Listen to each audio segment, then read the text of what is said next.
Daniel Riolo, Florent Gautreau et Jimmy Brown sont là pour parler pognon, parler multipropriété avec Pierre-Emmanuel Veil qui est avec nous. Pierre-Emmanuel, bonsoir. Bonjour Gilbert. Investisseur, ancien actionnaire du Racing Club de Strasbourg, car Pierre-Emmanuel a gagné à la grande loterie de la vie. Il est né alsacien. Oh là, Voilà. Il peut, Faut le savoir. on va pas rouvrir un débat sur la choucroute de la mer. Je peux le tenir, hein, mais je pense que vous êtes déjà passé. Voilà. On est déjà passé, effectivement. Gilbert s'est ridiculisé. Bref. Bon, je précise qu'évidemment, tu es un spécialiste de toutes ces questions de multipropriété, tu es investisseur toi-même, tu as même démarré ta carrière dans le foot avec Jean-Claude Darmon Absolument. Il y a quelques années La maintenant. Mondar. C'est votre première boîte, je crois qu'il y avait une boîte qui s'appelait la Mondar. Ah bon ouais. C'est vrai. C'est juste. C'était juste comme ça, voilà. Ça brassait. Un petit verlan, ouais, ça brassait bien en mettant les panneaux autour du... Ah d'accord, non, j'avais pas capté le verlan. Oui, il avait juste fait ça comme pour créer une boîte, il l'avait appelé Mondar. Voilà. Jamais très original dans ces moments-là. Non, mais bon, tant que ça fait tomber. Tant que ça tourne. Il a inventé beaucoup de choses, y compris les panneaux tournants, par exemple, qui n'existaient pas avant lui. C'est ce qui a fait sa fortune au départ. Ah bah c'est sûr que le panneau tournant, tu vends plus de pubs. Panneau tournant, maintenant Chapeau LED. l'artiste. Fallait y penser. Maintenant les LED, c'est plus simple. Bon, il est plus dans le foot d'ailleurs. Il est toujours il vient souvent au match. Toujours grand passionné de foot et en pleine forme, hein, Jean-Claude. Pleine forme. On l'embrasse d'ailleurs. Oui, absolument. Et non, il est toujours très concerné. Il a toujours l'oreille de certains présidents. Ah, il souffle parfois quelques bonnes idées. Voilà. Alors, on va parler de plusieurs sujets intéressants. On va parler. Pas sûr que ce soit un grand soutien de Vincent Labrune, mais je dis ça comme ça. Oui, je sais pas. On a fait une interview dans la revue de l'After. Je crois qu'il en avait parlé. Il était très proche de Robert Louis Dreyfus, donc il l'a connu très jeune. Voilà. On va parler des modèles vertueux de multipropriété, s'il y en a déjà, on va voir ça avec Pierre-Emmanuel. On va revenir sur le cas de Strasbourg, parce que l'autre fois, ça avait divisé l'after. Et puis, on va parler du fameux deal CVC, parce que Pierre-Emmanuel a une lecture un peu différente, qui est celle d'un spécialiste en l'occurrence. Démarrons sur les différents modèles de multipropriété. Aujourd'hui, on a l'impression...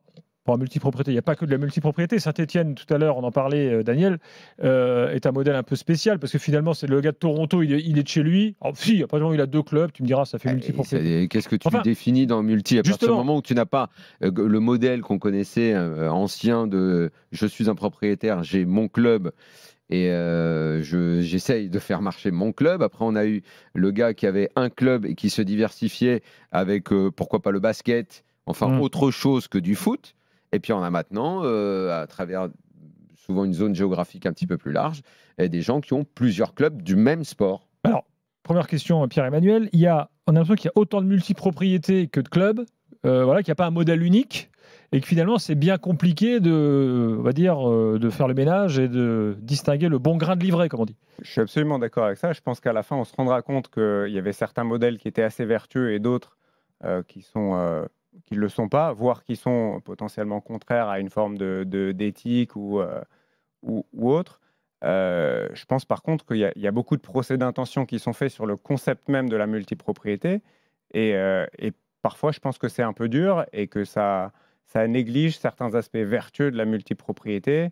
On va y revenir potentiellement dans le cas de Strasbourg tout à l'heure et je pense qu'il est intéressant aussi de donner cette perspective, de voir ce que des fonds d'investissement qui apportent beaucoup de capitaux dans les clubs peuvent apporter, notamment en termes d'infrastructure, de professionnalisation. On a parfois souffert, et vous en plaignez souvent, d'un manque de professionnalisme sur certains sujets de clubs professionnels. La multipropriété, ça peut aussi amener de la professionnalisation. Non, mais la seule critique réelle et qui tienne la route dans la multi, c'est quand on essaye au départ de faire la différence entre la multi horizontale ou verticale. Si je suis propriétaire d'un club en Angleterre et je suis propriétaire d'un club en France, que le club dont je suis propriétaire en France ne me sert que de succursale pour le club dont je suis propriétaire en Angleterre, c'est de Strasbourg, donc. C'est là que tombent les critiques, parce qu'on se dit que finalement, le club dont il est propriétaire en France, il n'est pas fait pour performer, il n'est là que pour en gros faire grandir ses joueurs, essayer de faire un petit peu de business. Et la limite à cette critique, c'est uniquement, et c'est comme ça qu'essaye de se défendre Strasbourg et notamment Marc Keller, si on n'avait pas eu ce modèle-là, on serait mort. Alors, c'est ça. Moi, la multi-horizontale, au fond, ne me pose pas de problème parce que j'ai bien compris avec l'évolution économique du foot. Ce que tu appelles multi-horizontal, c'est Textor. Exactement. Si en gros, je veux que Botafogo soit champion et je veux que Lyon soit champion, ça ne me pose pas de souci. Mais sur parce que l'économie fait que de toute façon, tu n'as plus de droit télé. Il faut trouver des nouveaux leviers économiques. Sur ce que tu décris, Daniel, je suis d'accord. Mais pour le cas de Strasbourg, je trouve qu'on n'entre absolument pas là-dedans. Par exemple, quel joueur de Strasbourg aujourd'hui tu pourrais en dire qu'il est aujourd'hui en pépinière pour Chelsea? André Santos, il appartient à Chelsea au départ. Donc, il est venu s'aguerrir à Strasbourg. C'est un cas. Mais tu peux pas dire que... Et encore, j'aimerais le voir titulaire à Chelsea. Non, mais je suis pas sûr non plus. Il n'y a pas que ça. Je n'ai pas envie que le club, en gros, on va faire simple, on va schématiser le petit frère. Mon but n'est pas qu'il performe réellement. On va vivoter, ça va me servir. Encore une fois, je fais passer des joueurs, éventuellement je les vends. C'est pas ce qu'ils annoncent. Hein. Oui, d'accord. Et j'ajoute. Et puis, bon, donc je ne suis même pas très présent. Et en fait, ce dont souffrent les gens, ceux qui sont attachés à leur club, c'est de voir qu'en fait, ils sont dirigés par du hors-sol très très loin et qu'on se dit, bah en fait, t'es président, mais t'es pas là, on n'a pas de lien, on n'a pas d'affect. Si ça se met complètement en place, où tu as une équipe qui est là, présente et qui incarne, c'est le manque d'incarnation, c'est de là que vient souvent la critique. Et quand je disais que Marc Keller, bah, il était bien gentil parce que de toute façon, c'est lui qui a sauvé le club et que de toute façon, les Strasbourgeois ne peuvent être que à vie derrière lui et le remercier pour ça. Mais là, on a bien compris qu'aujourd'hui, de toute façon, en termes de décision, bon, il allait avoir la chaise au bout de la table et que ceux qui allaient prendre les décisions allaient être ailleurs et que s'il servait plutôt bien le champagne en loge, c'était bien, mais qu'en gros, il avait perdu le pouvoir. Non, mais il a perdu le pouvoir. Il a perdu clairement le pouvoir. Je ne suis pas d'accord avec ça. On va revenir après sur les raisons pour lesquelles on a vendu, mais allons directement sur ce sujet-là.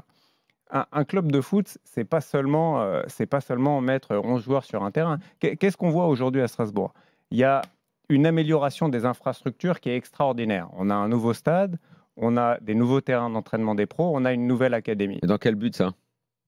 Dans quel but? C'est ça, les supporters, ils se le mangent en tartine le matin, ils s'en foutent. Le stade, déjà, il ne se mange pas en tartine le matin. Et après, ça sert à quoi? Nous, on l'a vu. En fait, il faut qu'il y ait un but. Mais ça sert à quoi? Déjà, pour attirer des bons joueurs, aujourd'hui, vous dites souvent il faut visiter les infrastructures. Non, pour attirer des bons joueurs, il faut du blé. Le joueur, il vient s'il y a du blé. Non, il vient aussi s'il a le sentiment qu'il va progresser. On n'en parle pas des tout meilleurs mondiaux. Oui, donc des jeunes. Progresser ou pouvoir s'entraîner dans de bonnes conditions, pouvoir s'entretenir dans de bonnes conditions, c'est hyper important. L'académie, c'est pour les jeunes, et là, c'est le développement d'un centre de formation, mais c'est vertueux aussi pour. Si c'est pour gagner la Gambardella, je suis pas sûr que tous les supporters soient très contents. Et après, le stade, le fait qu'il soit plus grand, le fait qu'il soit plus fonctionnel, qu'on ait une expérience supporter qui soit meilleure, c'est fondamental. Oui, que tu aies des revenus jour de match. C'est pas seulement les revenus. Mais là, vous ne me décrivez pas le but. Le but, c'est que les Strasbourgeois déjà soient contents, qu'ils aient une équipe compétitive, qu'ils aient un stade fonctionnel dans lequel ils puissent venir plus tôt, passer des bons moments en famille, sécurisé. D'accord, mais compétitif pour faire quoi? Alors, on revient sur la compétitivité. En tant qu'ancien propriétaire de club de football, vous assurez que même si on est dans une optique uniquement de valorisation des joueurs, ce que je ne pense pas être le cas, mais si on était là, le fait de jouer la Coupe d'Europe, par exemple, ça survalorise les joueurs parce que ça les expose à un niveau auquel on peut prétendre après les vendre beaucoup plus cher. Vous savez, un joueur qui n'a fait ses preuves qu'en championnat de France, on le vendra. On est d'accord. Donc, si on était là, déjà, on serait aligné sur le fait qu'il faudrait qu'on soit en Coupe d'Europe. Moi, je pense qu'un supporter de Strasbourg, si on lui dit tu seras en Coupe d'Europe régulièrement, il est content. Ça, c'est sûr, mais c'est pas ce qu'il dit. C'est l'ambition, c'est pas l'ambition cette année. C'est l'ambition affichée de. Après, est-ce que en fait, il y a une carte en France qui est assez intéressante parce que si on disait aux gens ce soir où il y a de la multipropriété en France, sur les 3 divisions, on sera assez surpris de voir qu'il y en a beaucoup plus que ce qu'on peut imaginer. C'est un truc finalement qui est assez peu répandu parce qu'on prend toujours l'exemple de Strasbourg.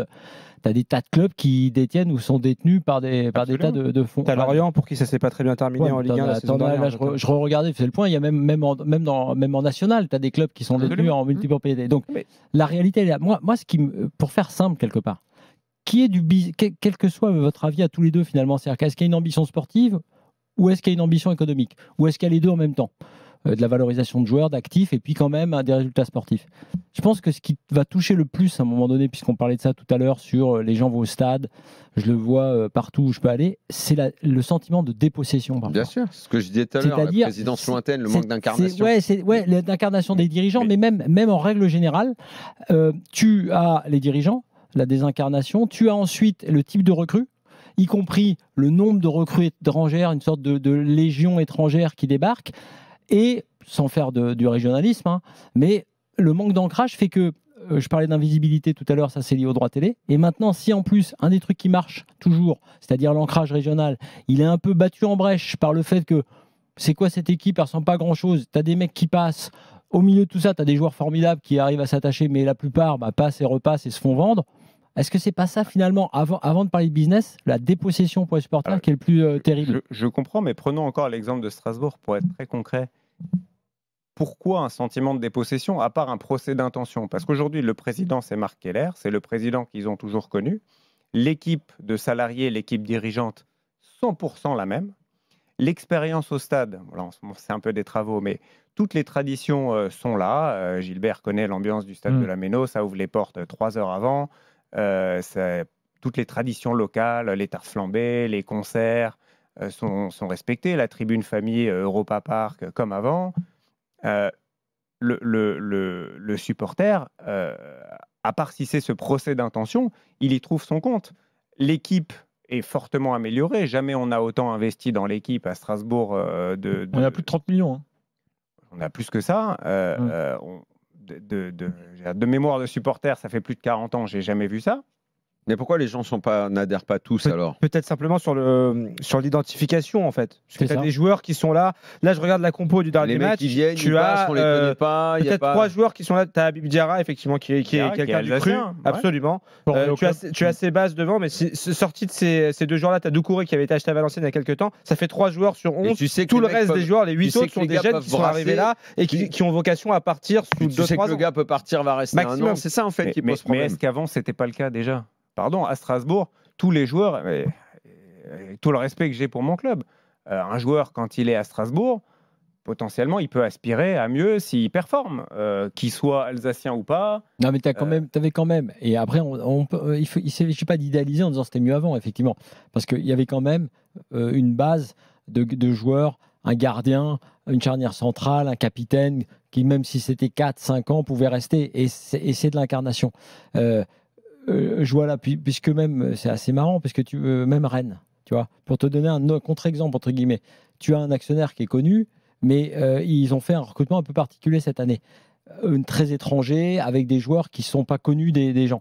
Il y a en ce moment une sorte de flottement entre les supporters et le club pour ça. Je dis juste ça. Est-ce que c'est pas simplement les résultats qui font ça? Non, pas seulement, parce que si Strasbourg ou Rennes étaient dans les 5 premiers, pas seulement. Non, je dis ça parce que c'est justement un exemple pour montrer que sortons du contexte économique et de la multi pour dire à partir du moment où tu coupes trop brutalement, certains, je dis ça parce que même quand ça se passait pas bien l'an dernier, quand tu as des Bourigeaud, des Terriers, les gens se rattachent un petit peu à quelque chose.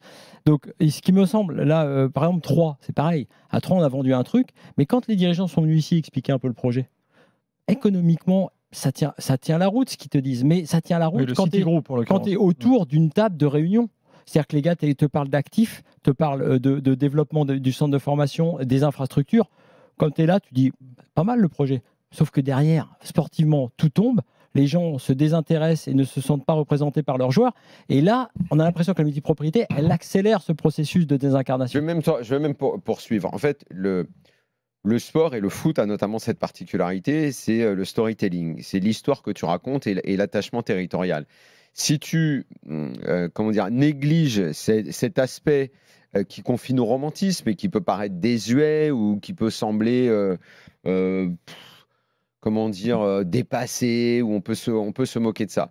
Dans l'after, pendant des années, Gilbert, il racontait, et moi j'adorais cette histoire, moi j'aimais bien, et d'ailleurs, pour le coup, je la notais moi-même dans mes années où j'allais très souvent à la Méno quand ils étaient en Ligue 2, quand je commentais les matchs, c'était...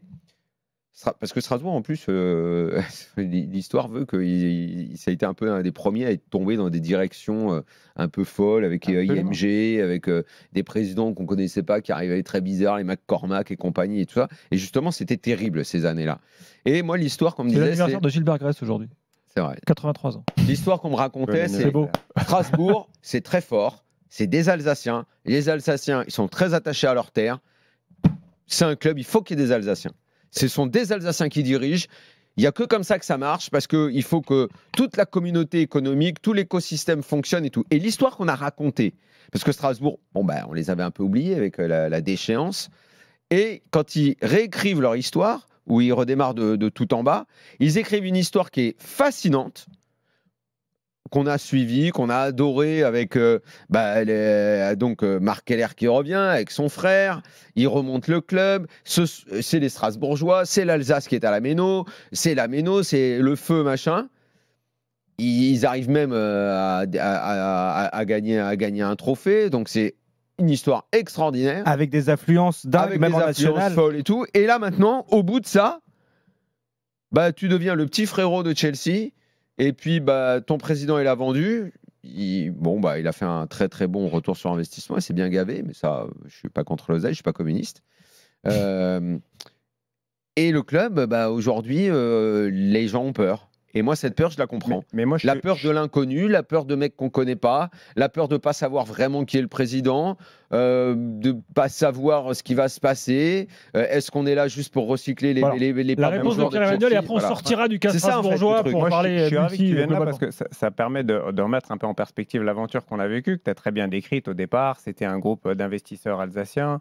On est reparti presque de rien. On a reconstruit un modèle qui est différent. On s'est inspiré de ce qui marchait dans certains clubs, même en Allemagne un peu, puisqu'on a une culture aussi à Strasbourg. Et quelque part, l'histoire que tu racontes, si tu mets un peu de perspective financière, c'est qu'en fait, on était un groupe très responsable parce qu'on ne voulait jamais prendre en otage la ville de Strasbourg de notre groupe d'investisseurs et des limites qu'on avait. Nous, on a gagné de l'argent chaque année parce qu'on n'avait pas le choix. On a tout réinvesti systématiquement dans l'équipe et dans les infrastructures parce qu'on n'avait pas le choix. Et puis, quand on est arrivé dans le professionnalisme, puis en Ligue 1, on a eu coup sur coup la faillite de Mediapro, on a eu le Covid, tout ça, on devait survivre et on s'est bien rendu compte que même tout l'argent qu'on avait mis de côté dans l'optique de faire le nouveau stade, bien aidé par les collectivités locales à Strasbourg, mais quand même ça nécessitait beaucoup de fonds de la part du propriétaire actionnaire et les infrastructures qui étaient un peu désuètes parce qu'on n'avait pas pu... parce que déjà le club avait eu des problèmes avant et était déjà en retard du point de vue des infrastructures. Et tout ça, ça fait que dans un souci de responsabilisation, on avait aussi vu un peu que il y avait un désamour, un peu que les audiences étaient en baisse. Tout ça, c'est de l'anticipation. Quand on est président de Qu'est-ce qui est en baisse? On avait bien vu que l'exposition du football français, elle était moins importante quand on a vu la faillite de Mediapro. On avait bien vu que ça galérait un petit peu. Oui, donc c'est pour des raisons financières que Strasbourg est allé à la multi. C'est pas parce que parce que aussi Marc Keller, on avait peut-être ces années un petit peu marre. Il y a un point d'histoire qu'il faut quand même rétablir, Pierre-Emmanuel. Je pense que si le groupe d'investisseurs que vous étiez avait trouvé un Alsacien milliardaire prêt à reprendre, je pense que c'était pour lui. Mais dans ces cas-là, c'est ce qu'il faut dire. Il ne faut pas raconter d'histoire.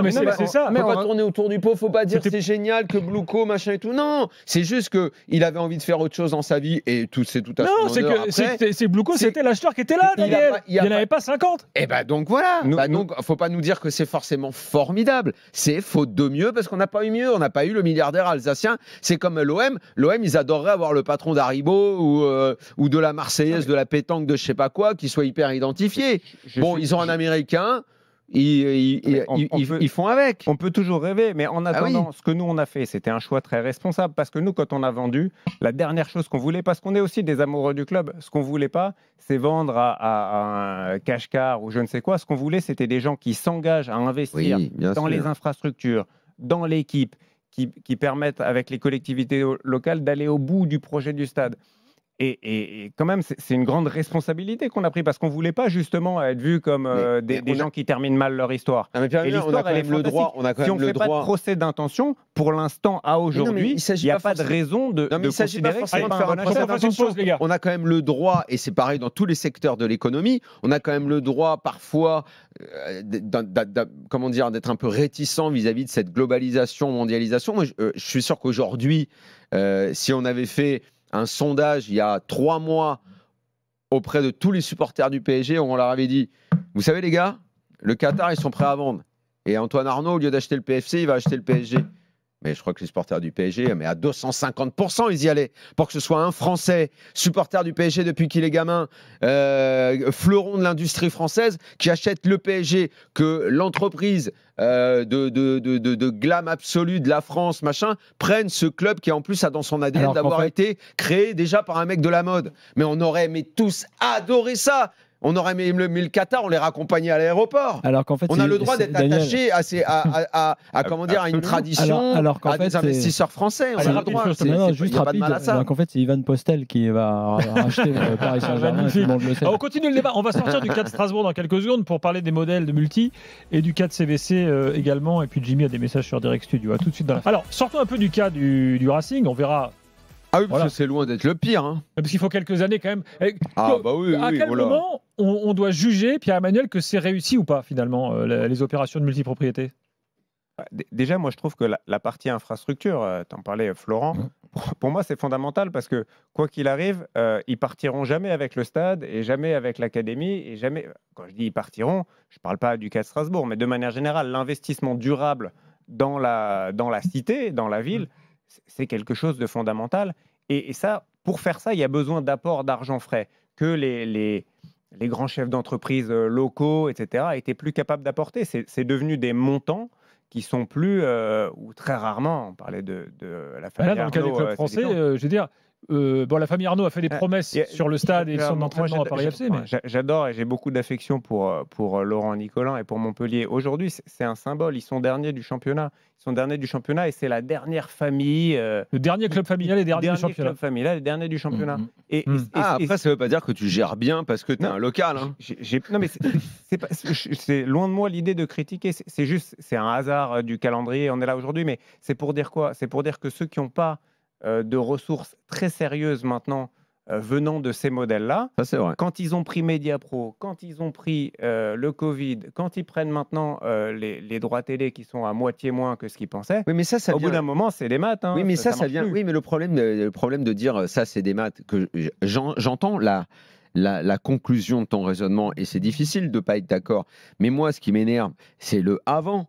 C'est que ces mêmes personnes n'aient pas été foutues d'avoir un président à la Ligue qui, comme tu dis, maîtrise les maths avant et gère de cette façon-là et fasse en sorte que le football français termine dans le caniveau à tel point qu'aujourd'hui, on a quasiment tous les clubs qui sont à vendre et tous les clubs qui sont en proie à des gars qui vont arriver, qui vont dire le ticket d'entrée en Angleterre, c'est impossible pour nous. Le ticket d'entrée en France, il est qu'avec 20 millions, 30 millions, tu peux bricoler un club comme Saint-Etienne. Allez hop, on y va, on met le billet, on prend. Puis advienne que pourra, on ne sait pas quel est le projet, on ne sait pas ce qu'ils vont faire. Multi, on va développer maintenant. Flo avait raison, d'ailleurs, on devrait faire la liste. Mais alors, Nice, on est dedans. Lorient, on est dedans. Troyes, on est dedans. Le Red Star, on est dedans. Et partout, c'est les mêmes interrogations, c'est le même stress, c'est le qu'est-ce qu'on devient. C'est Nice, c'est des promesses. Et puis, dès que le grand frérot, il s'est acheté un club plus gros, on a vraiment eu l'impression que, en dessous, il s'en fout un peu. Non, mais Dunkerque aussi, ils sont. Ouais, voilà. Non, mais il y a plein de clubs. Non, mais moi, ce qui est marrant, c'est Lorient, parlons de Lorient. Lorient, c'est... Bon, de toute façon, Loïc Ferry, à part l'oseille, son portefeuille, il n'en a rien à cirer de rien. Et Lorient, il n'a jamais été lorientais ou quoi au caisse. Il vient, il prend son jet, il vient voir le match, il repart. Il vit à Londres, sa vie, elle est à Londres, c'est un financier. Il s'encarre. Mais le club de Lorient, c'est le club larbin d'un club anglais. En tout cas, le niveau du club anglais et le niveau potentiel de Lorient étant relativement proches, je serais moins heureux d'être supporter de Lorient que je suis d'être supporter de Strasbourg aujourd'hui. Parce qu'il y a des modèles qui sont différents. Et parfois, il faut regarder techniquement comment ça se passe. Et puis parfois, ça a l'air assez évident quant au fait qu'il y a des modèles qui ont l'air mieux construits que d'autres. Quand Red Bull, quand on dit que la famille Arnaud s'associe à Red Bull, tout le monde trouve ça formidable. En attendant, Red pas Bull, forcément. On a posé la question des 15%. C'est une prise de participation, c'est pas tout à fait la même chose. Je suis d'accord, mais maintenant, on dit Red Bull, c'est une idée fantastique. C'est la base de multipropriété. Non, mais c'est de la multipropriété. Non, mais ce qui est souligné de positif dans cette alliance, c'est aussi de s'allier à quelqu'un qui est déjà expert dans le milieu du foot sur Red Bull. C'est que les Arnaud font preuve un peu de, on va dire, d'humilité. Conseiller à 15%, quoi. Mais je suis pas sûr que c'est une fantastique idée. C'est peut-être pas une fantastique idée, mais en tout cas, on voit que en termes de conseils stratégiques et de conseils techniques, même, ils savent qu'ils auront un réservoir et un exemple ou un réservoir en tout cas dans lequel puiser. Moi, j'ai une autre question à l'inverse, parce que là, on parle de clubs qui ont une existence quand même. Quand on parle de Strasbourg, de Lorient, qui sont en Ligue 1, est-ce que ça peut être un espoir, en revanche, pour des clubs, suivez mon regard, qui ont des grosses difficultés et qui, justement, ne valent plus grand-chose et donc sont susceptibles d'être valorisés et d'être vendus plus cher. Bordeaux, par exemple. Moi, je pense à Tours, en fait. Mais bon, pour te dire, non, mais Bordeaux, ça va aussi. Mais Bordeaux, ça va aussi, parce que National 2, Tours, c'est Régional 1, mais il y a des tas de clubs comme ça et qui cherchent quelque part, plus ou moins, à être achetés ou qui peuvent être sauvés par la multi, en fait. Là, dans ce cas-là, est-ce que ça peut être un espoir et est-ce que c'est une possibilité? Bien sûr. Parce que localement, pour faire simple, puisque je connais un peu les dossiers en question, localement, les chefs d'entreprise, au bout d'un moment, il est une idée. Le président de la multi qui va prendre Tour. Ça a été une idée. Et lui mettrait 10 balles. Ouais. Non, mais ça a été une idée, en gros, qui ne marche pas vraiment. De Pierre après, quand t'investis, pardon, mais il faut un retour sur investissement. Aujourd'hui, à Tours. Non, mais après, retour sur investissement, pareil, il ne faut pas l'utiliser comme un gros mot. Ça peut être court terme, moyen terme, très long terme. Généralement, quand on investit dans les infrastructures, pardon d'insister un peu là-dessus, une infrastructure, c'est long terme. C'est comme quand on investit dans un hôtel, on n'a pas un retour sur investissement en 5 minutes. Donc, quand on investit dans un stade, c'est long terme. Moi, je crois que ces clubs qui sont un peu à bout de souffle, souvent, ils ont besoin d'apport de vrai capital. Parce que pour reconstruire, c'est presque une image, mais reconstruire un club, reconstruire des infrastructures, il y a besoin il faut bien les investir parce qu'on peut faire des erreurs, mais il y a besoin d'un nouveau souffle. Or, ces modèles-là, aujourd'hui, sont les modèles qui permettent d'obtenir ces résultats-là. Et la raison pour laquelle ils le font, c'est parce qu'en agglomérant plusieurs structures, non seulement ils acquièrent une expérience, il y a aussi des économies d'échelle parce qu'ils peuvent avoir une équipe de scouts qui regarde des joueurs partout dans le monde et qui les place dans l'endroit où le niveau est correspondant. Ils ont des expériences, ils travaillent l'expérientiel du stade, ils travaillent des techniques de marketing et tout ça, ça peut être mis en commun. Et peut-être qu'à l'échelle d'un club aujourd'hui, ça commence à être difficile de supporter ces investissements et les amplitudes que ça représente, parce que le foot business qu'on dénonçait, et on peut rappeler l'époque de Jean-Claude Darmon, mais chaque année, on a l'impression que ça prend un zéro. Aujourd'hui, les amplitudes, quand on est propriétaire d'un club de Ligue 1 sur une mauvaise année, on peut perdre plusieurs dizaines de millions d'euros. Et en Angleterre, c'est plusieurs centaines de millions d'euros. Un mot sur les fonds vautours, Pierre-Emmanuel, parce qu'on parlait du fonds Elliott à l'époque, à Lille notamment. C'était aussi le cas à Toulouse. Et on disait à l'époque, ouais, ces gars-là, ils veulent la rentabilité tout de suite. Si c'est pas rentable, ça va foirer. Bon, on voit finalement que ces fonds-là, ils n'ont pas fait n'importe quoi. Est-ce que c'était une idée reçue à l'époque quand ils sont arrivés? Est-ce que ces fonds vautours peuvent faire des choses vertueuses dans le foot ou pas? Alors, ces fonds vautours, c'est des fonds prêteurs au départ. Donc, eux, ils n'étaient pas là pour être propriétaires. Ils sont devenus propriétaires de fait parce que quand le propriétaire était... Le gars qu'ils ont foutu en dessous, il a mis le club à la rue. Mais c'est pas eux qui l'ont mis au-dessus. C'est le gars qui allait les chercher au départ. Oui. Le gars qui allait les chercher au départ, il a été défaillant. Et eux, pour défendre leur investissement, ils n'ont pas eu d'autre choix que de prendre les manettes du club avec une optique affichée d'en sortir parce qu'ils n'étaient pas là pour être propriétaires de club. D'aplomb pour pouvoir se casser. Voilà, eux, ils étaient... Mais ça, c'est une dérive que je dénoncerai volontiers. Mais la responsabilité en vient à celui qui a fait appel à ce type de dette. Et quelque part... Gérard Lopez, en l'occurrence. Pour ne pas le citer. Mais, et quelque part, les propriétaires de clubs que nous étions, il en va aussi de leur responsabilité. Nous, à Strasbourg, ce n'est pas le choix qu'on a fait que d'aller chercher de la dette comme ça pour aller financer des choses. On a préféré avoir un actionnaire qui était solide. Et ça, par exemple, c'est un truc que je dénonce volontiers parce que je pense qu'il y a beaucoup de projets qui se financent avec de la dette, avec assez peu de vision sur comment ils vont vraiment le faire pour le rembourser, ou alors en s'appuyant sur l'aléa sportif. Et ça, c'est trop risqué. Le foot, vous connaissez ça mieux que personne. C'est difficile d'avoir beaucoup de certitudes. Or, d'avoir des niveaux de dette qui tournent à ce type de taux, ça nécessite d'avoir beaucoup de certitudes qu'on va rembourser l'année suivante ou l'année d'après. Et en l'occurrence, ils n'ont pas trouvé cette rentabilité-là. Dernier dossier, CVC. De ton œil de financier, est-ce que tu estimes que le foot français a fait une grosse opération ou pas? Est-ce que CVC a fait une super opération ou s'est fait arnaquer? Comment est-ce que tu vois l'affaire? Là aussi, j'essaie d'avoir un point de vue un petit peu objectif. déjà, l'arrivée, au-delà de... Je coupe court déjà par avance à tout ce qui s'est passé en marge de ce deal et qui a été payé, comment ça s'est passé, etc. Parce que ce n'est pas le débat ici. Je crois que le débat ici, c'est de savoir si la vente de 13% de la société commerciale à 1,3 milliard, 1,3 milliard, je crois. Ouais, même 5 milliard 5. Est-ce que c'était une bonne affaire pour le foot français? Aujourd'hui, moi, je considère que c'est une meilleure affaire pour le foot français que ça n'est pour le fonds CVC. Ah, ça, c'est sûr. Non, mais alors, déjà, ça met les choses en perspective. Ça veut dire qu'aujourd'hui, cette somme, elle a permis au club français de passer la vague du Covid et de la faillite de Mediapro. Et c'était fondamental d'avoir un apport d'argent frais à ce moment-là.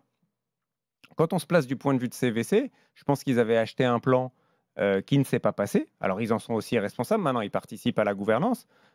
Et pour que eux fassent les rentabilités que leurs actionnaires attendent d'eux, ils vont devoir se retrousser les manches, et pas qu'un peu, parce que ce n'est pas avec des droits télé à 500 millions qu'ils vont arriver, ni à se rembourser avec les dividendes qu'ils vont percevoir, ni à valoriser leur investissement en le revendant ou en se faisant racheter par la D'ailleurs, on a vu que les patrons de CVC étaient très énervés après la Ligue. Est-ce qu'une opération comme ça peut faire couler un fonds? Non, ça ne peut pas faire couler un fonds parce qu'un fonds, c'est diversifié par nature. Et dans un gros fonds, il peut y avoir des affaires qui marchent moins bien et des qui marchent mieux. Et celles qui marchent mieux doivent compenser celles qui marchent moins bien. Donc non, ça ne fera pas couler CVC. C'est une boîte qui gère plusieurs centaines de milliards dans le monde. En revanche, ça peut quand même avoir un impact assez important sur leur réputation parce que c'est un deal public. Et donc, je pense que pour leurs finances, mais aussi pour leur réputation, ils vont vouloir se battre pour faire en sorte que soit un investissement réussi. Et ça, potentiellement, ça aligne les intérêts avec ceux du football français. J'attends de voir ce que ça va donner. Il faut avoir une révolution un peu à la... sans tomber dans les clichés, mais à la Drive to Survive pour ce qui est de la programmation télé on the side, ou à la Première Ligue pour ce qui est de l'amélioration de la qualité, de l'expérience client, de l'image. Après, si on me demande mon avis à moi, je considère qu'il y a un péché originel dans le football français, c'est la rupture de l'accord avec Canal, qui avait été créé par... Alors qu'on va revenir à la Brune et je vais encore être en fixette. Non, mais la Brune, il avait été choisi pour réparer la relation. C'est pas lui qui l'avait... Et au lieu de la réparer, il l'a fracassé. Et il l'a fracassé complètement. Je pense qu'il l'a fracassé, mais ce qui est intéressant dans ce que tu dis, c'est que tu vois aussi pourquoi les présidents qui ont été très très fragilisés le soutiennent, parce qu'au moment où ils étaient le couteau sous la gorge, il leur a amené cet argent frais avec CVC. Bien sûr qu'on peut après dénoncer et démonter tout le processus avec ce qu'on sait aujourd'hui, mais tu comprends que les gars qui étaient qui étaient sur la balustrade au-dessus du vide, ils gardent une sorte de dette. C'est d'accord avec cette analyse. Mais on parle souvent de deal win-win. Là, c'est lose-lose en fait, parce que CVC perd, les clubs de la Ligue perd aussi, puisque on l'a pas précisé, mais ces 13% là, si tant est que voilà, il y a un cycle plus vertueux qui s'enclenche, les 13% ils les auront à vie CVC. Mais c'est pas sur ce deal-là de droit télé. À vie, comme quand on est actionnaire d'une société, on est actionnaire à vie, sauf jusqu'au jour où quelqu'un vous rachète. Donc ça, pour moi, c'est pas le problème. Et c'est pas lose-lose, parce qu'au départ, ça a sauvé sans doute certains clubs, et je sais pas à quoi ressemblerait le paysage footballistique français sans cet argent-là. Et après, est-ce que CVC s'en sortira pas à la fin? Sinon, c'est encore assez jeune comme deal. Il y a beaucoup de travaux de fonds qui sont menés. Il y a aussi des nouveaux investisseurs dans le foot. On va voir... fois pour parler de Strasbourg, mais dans le nouveau stade, une nouvelle ambiance, une équipe qui sera peut-être plus compétitive. Voilà, c'est ce genre de projets qui vont peut-être redynamiser la Ligue. Après, il ne faut pas oublier une chose, c'est qu'on était très dépendant des investissements du Qatar et du PSG, parce que la vérité, c'est que quand tous ces deals ils ont été faits, on avait Messi, Neymar, Mbappé en attaque. Aujourd'hui, ils ne sont plus là, aucun des trois. Et quand bien même, peut-être que l'équipe elle aura un meilleur collectif, je ne suis pas là pour commenter. Ça, c'est pas de l'investissement, et même en termes économiques, c'est pas un raisonnement qui tient la route quand tu axes tout ton développement sur l'idée qu'à un moment précis, il y a 2 ou 3 joueurs dans une équipe. C'est pas quelque chose de logique. Oui, j'imagine qu'ils sont suffisamment recul pour savoir que c'est le même raisonnement qui en 97-98 avait conduit la Ligue à viser le milliard en se disant c'est formidable, Monaco joue le titre au PSG, alors qu'on sait bien que c'était un épiphénomène le fait que le Monaco soit fort à ce moment-là parce qu'ils avaient Falcao, ils avaient plein de 2017 joueurs et tout. Exactement. 2017, ouais. Oui, 2017, excuse-moi. Et que le PSG était justement dans son été, vous avez acheté Mbappé, Neymar, tout ça. Et là d'un coup, allez, on y va à fond et on mise tout là-dessus. C'est pas, enfin, pourtant, ça devrait être des gens sérieux, mais bon.